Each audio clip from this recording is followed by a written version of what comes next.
Assalamu alaikum, bonjour, bienvenue sur ma vidéo. Donc aujourd'hui nous allons parler d'investissement, mais d'investissement sur la santé. Comment investir sur sa santé ou investir sur sa famille, dans sa santé en fait, sa famille qui se trouve en Afrique. Donc déjà pour commencer, moi le conseil que je vais vous donner, parce que là en ce moment, les temps s'y prêtent en fait, nous sommes en plein dedans. C'est là qu'on se rend compte que notre système de santé a des limites, que ce soit là en ce moment, même en France, j'en parle même pas, en Afrique, c'est pire. Donc là, moi, le conseil que je voudrais vous donner, en fait, si vous pouvez aider quelqu'un qui fait des études, par exemple, à faire des études qui, plus tard, vont donner quelque chose, c'est-à-dire des études d'infirmière, des études de médecine. Tout le monde sait que c'est très long comme étude. Donc, si vous avez quelqu'un, un membre de votre famille qui est encore étudiant, qui ne sait pas ce qui se cherche, en fait, pourquoi pas ne pas l'influencer à ce qu'il fasse ce métier qui, de toute façon, quoi qu'il arrive, on en aura besoin. Donc, nous serons les seuls à développer notre système de santé au lieu de rester à attendre que d'autres personnes viennent nous aider. Donc là, la situation est critique. Donc là, voilà une bonne chose à faire si on a des enfants qui vont plus tard aller à l'école. Voilà. Donc ça, c'est une chose vraiment à réfléchir. Si vous pouvez financer des études, mais des études qui tendent à devenir médecin, infirmière, tous les corps de métier en fait qui donnent sur la médecine. Voilà. Donc la deuxième chose que je voudrais dire aussi, prévenir que guérir. Vaut mieux prévenir que guérir, encore une fois.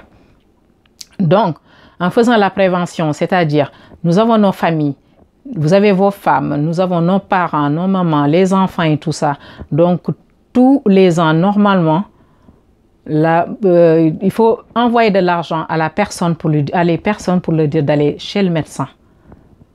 Il faut aller chez le médecin, que son soit malade ou pas. Il ne faut pas attendre d'être malade pour aller chez le médecin. Parce qu'en général, on attend d'être malade pour aller chez le médecin, ça nous coûte beaucoup plus cher. Nous qui sommes là en Europe, à qui on appelle pour nous demander de l'aide. Donc, on peut anticiper en fait, c'est-à-dire, par exemple, il y a un parent qui commence à prendre de l'âge, de temps en temps, il faut lui demander d'aller faire un bilan, pour lui envoyer de l'argent pour qu'il aille faire un bilan. Vous avez un enfant qui vient de naître et qui va grandir, il aura des problèmes de dents, il aura des problèmes des yeux en fait. Il faut l'envoyer pour qu'il aille faire des bilans. Là, par exemple, moi, ce qui me choque des fois, c'est que là, on peut avoir des enfants. Quand l'enfant naît, on dépense beaucoup d'argent pour faire la fête, les baptêmes et tout ça, les cérémonies. Quand il y a les événements qui arrivent et tout ça, on dépense pour que ces enfants aient des robes, des trucs. On peut dépenser de l'argent aussi pour que ces enfants aillent à l'école, dans des bonnes écoles, des fois dans des écoles privées. Mais bizarrement, de temps en temps, on oublie la santé. Donc, des fois, il y a des enfants qui ont des malformations sur les dents, des enfants qui ont besoin de lunettes et tout ça, donc on n'y pense même pas. Donc ça, c'est des choses à faire. Il ne faut pas attendre au dernier moment que ça va nous coûter beaucoup plus d'argent pour le faire. Voilà. Et aussi nos parents, il faut les aider pour la prévention, c'est-à-dire ce parent, il faut lui envoyer de l'argent pour qu'il puisse faire un régime alimentaire qui n'a rien à voir avec ce qui se passe dans la maison. Parce que souvent, on sait qu'à un certain âge, les parents, ils ont tendance à avoir la tension, des diabètes, peu importe. Donc, essayez de donner à votre parent de l'argent pour qu'il puisse faire son régime alimentaire. Ça peut aussi aider. Pourquoi pas équiper aussi chez vous les matériels de premier secours, par exemple les tensiomètres. Voilà. En tout cas, avoir un truc de pharmacie au cas où il arrive quelque chose, que vous pouvez faire au moins les premiers secours. Voilà. Donc ça aussi, c'est une manière de prévenir. Voilà. Donc l'autre chose que je voulais aussi vous expliquer, c'est que si vous voulez avoir des bons médecins, allez sur les forums des médecins expatriés. C'est-à-dire, il y a plein d'Européens qui sont expatriés en Afrique. Donc, quand ils y vont, il y a des médecins qui sont là. Souvent, on a des médecins aussi privés. Donc, vous allez sur les sites internet ou bien dans les forums, vous verrez des avis et des noms des médecins. Vous pouvez les contacter là où vous êtes. Par exemple, si vous êtes en Europe, vous pouvez les contacter directement. Vous prenez un rendez-vous pour un parent, un enfant, votre femme et tout ça, pour un membre de votre famille et que la personne puisse aller là-bas. C'est vrai que des fois, ça coûte un peu plus cher qu'à l'hôpital et tout ça, mais la santé n'a pas de prix, encore une fois. Donc, la preuve, on est en plein dedans en ce moment. Voilà. Donc, si vous voulez vraiment avoir des bons médecins, c'est comme ça qu'il faut faire en général. J'ai découvert ça et je peux vous dire que ça marche. Voilà. Donc, il y a une autre chose aussi que je voulais vous dire. Tout ce qui est problème de, comment on appelle ça, de médecine et tout ça, c'est des choses qui, franchement, si vous voulez investir là-dedans, moi, je pense que c'est quelque chose qui a de l'avenir.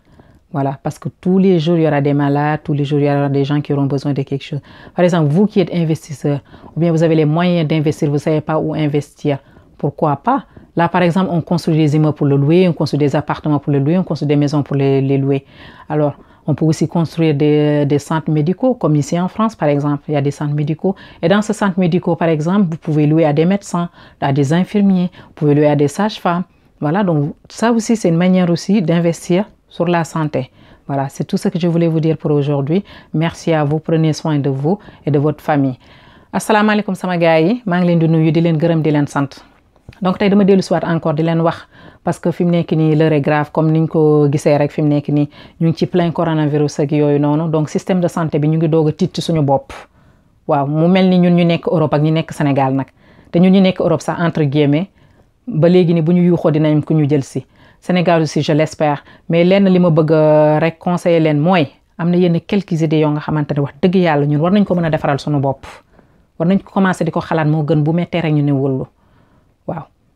par exemple yaa ngi mën ngaa yor say doom ñuy jàng wala mu leer na ne am na ku nekk sa kër di jàng di waaj a dem université mu ngi hésiter ci moom ban yoon la war a jaar lan la bëgg a def plus tard pourquoi pas nga influencer ko te nga jàppale ko pour mu def affaire médecine.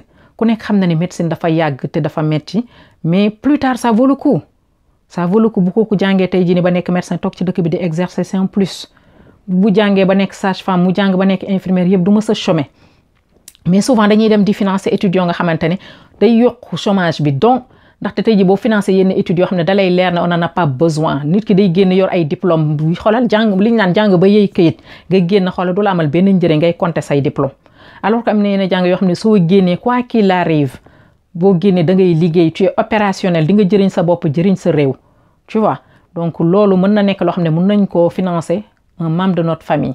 beneen ñaareel affaire bi mooy xodde ko balaa ngay lakkale comme ni ko olof di waxee mieux vaut prévenir que guérir da ngay nekk ci fii Europe nga jékki-jékki un jour ñu wala ne la diw feebar na feebar bu garaaw nga war a génne xaalis bu weex tàll pour faj ko alors que de temps en temps mënoon nga yow balaa loolu di ñëw parce que kenn xamul yàlla rek a xam mënoon nga de temps en temps nga yónnee sa parent boobu noonu wala sa jabar boobu wala sa doom boobu ñaari yoon ci at bi même bu dee ñaari yoon ci at bi la nga leen am leen xaalis yi ngeen dem ngeen xool seen bopp genre bilan yooyu noonu ngeen dem def ko ndax nit doo toog ba nga feebar ba pare ngay dem di ko def. yaa ngi dégg mën nga sa doom ngénte sa doom juddu nga ngénte naan bu ma xewee xew wàcc doo ma sa xew ba xew wàcc pour te dire da ngay xew nga bàyyi sa morom xew c'est tout loolu moo fi am tu vois. mais tey jii nii bu santé bi jotee nag mbirum santé bi jotee nag duñ ko sax xalaat tu vois nga sa doom di jàng par exemple nga nangu ko fayal ci école privée yi nag école yu cher muy jàngi guddeeg bëccëg di dem di ñëw waaye sa doom jooju est-ce que di nga toog de temps en temps nga ne naa koy yóbbu ci na dem ci médecin mu dem xool ay bëñam wala ñu xool ay bëtam wala ñu xool exactement lan moo nekk ci xale bu amee lu ñu war a faj ñu teel koo faj fagaru ko balaa muy ñëw sa jabar waxi noppi.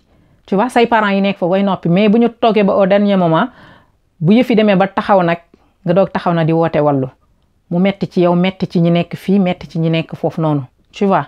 léegi am na beneen affaire boo xam ne tamit médecin moom bu baax ku ko bëgg a am man conseil bu ma leen di jox ndax jéem naa ko et xam naa ci dara bu bëggee am médecin bu baax médecin yëpp a ngi Sénégal ah lépp loo fa bëgg nag mais xaalis bi moom mooy problème bi da ngay dugg ci internet bi nga tapé ci forum avis médecin expatrié parce que tey européens yi nga xamante ne ñu ngi dund Afrique na lañ fay dundee dañuy dem ci médecin dem ci gynéco dem ci ñu baax ñi la ñuy dem donc yow na la koy jaral aussi ngay dugg ci internet bi nga xool boo xoolee forum yi nga jël fii à partir de fii mën nga jël yow sa rendez-vous pour ki nga xam ne moom nga bëgg mu dem ci médecin bi boo jëlee rendez-vous wala yow nga jox leen numéro ñoom ñu jël rendez-vous bu ñu jëlee rendez-vous nag nga financé ko parce que nag la santé n'a pas de prix nga jox leen ko ñoom ñu dem xool seen bopp voilà nit daal da ngay xool sa bopp balaa nga xamante ni feebar daal dikk na prévenir de temps en temps da ciy baax waaw wante mën nañoo dépenser lu dul jeex ci ay xew bu mariage jotee nga sol fukki yére ak juróom-ñett naan suma xewee kenn dootul xew kenn musu fee xew ba xew dootu fi am c'est du n'importe quoi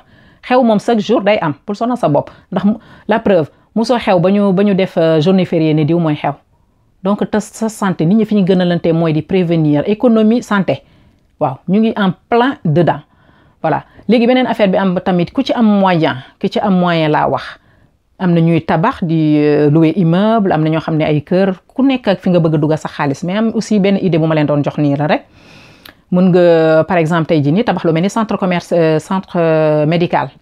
centre médical boobu noonu boo ko tabaxee da nga louer médecin di nga louer infirmier di nga louer pas mal de corps de métier yoo xamante ne ci médical bi la ñuy dundee location la aussi ngay récupérer sa xaalis ça te fait un business donc business sur la santé voilà donc c'est ça que je voulais vous dire ba pare sa famille aussi am na loo xamante ne lu am importance la boo amee mag boo xam ne dafa nekk da nga koy jox boo ko mënee jàppale muy def régime boo xamante ne régime sans sel sans huile yi kenn xam ndax xam nañ ne suñu yaay yi bu ñu demee ba jëm mag wala suñu parents yi dañuy am ay problèmes de santé donc nga koy jàppale ci loolu yëpp ci prévention bi lay bokk seen doom bi bu ngeen toogee de temps en temps ma répété waat ko encore une fois dee leen wax ñuy dem nemmeeku seen jabar yi waxi noppi yéen fi ngeen nekk ni Europe vous avez le bon système de santé entre guillemets si am ngeen ko sax donc voilà xodd ko daal balaa ngay lakk fii laay yemali vidéo balaa mi gën a gudd du moins donc merci beaucoup gis naa avis yu passé yi ci vidéo bi passé merci n'oubliez pas de liker partager donc ni ngeen ñuy xalaatee encore une fois noonu lañ leen di xalaatee yàlla na jàmm yàgg merci beaucoup au revoir